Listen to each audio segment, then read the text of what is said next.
I've got massive balls, mate.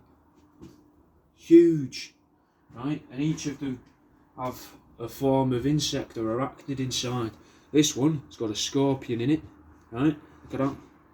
And because of the bend of it, it makes it look bigger from certain angles, which is always important, isn't it?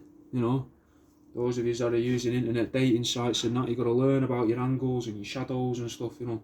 And look at this, no idea what it's called, but it's some form of beetle, a bug, or an insect. All the entomologists are going to get annoyed at me, and maybe even some etymologists will probably get annoyed at me if they've ever listened to me podcasts. Because one of me things I really like doing for the podcast is just making up etymology. Like the idea that the phrase Tom, Dick and Harry came about from Richard E. Byrd, the fella that went to the North Pole and found mammoths and giants and all these mystical creatures when he flew over it, because him and his brothers were called Tom, Dick and Harry, and they were some of the most influential people in American culture for a time.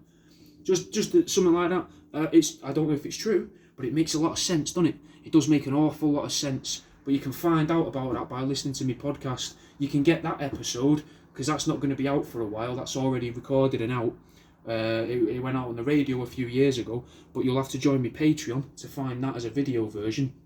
And maybe you can find it as an audio file if you can be asked to scroll through 1,000 and odd videos on my YouTube of me showing off things like this and talking about stuff. So go on either of them, or just wait your turn, you know, either or. worldaroundyou.com, there's a link on my page.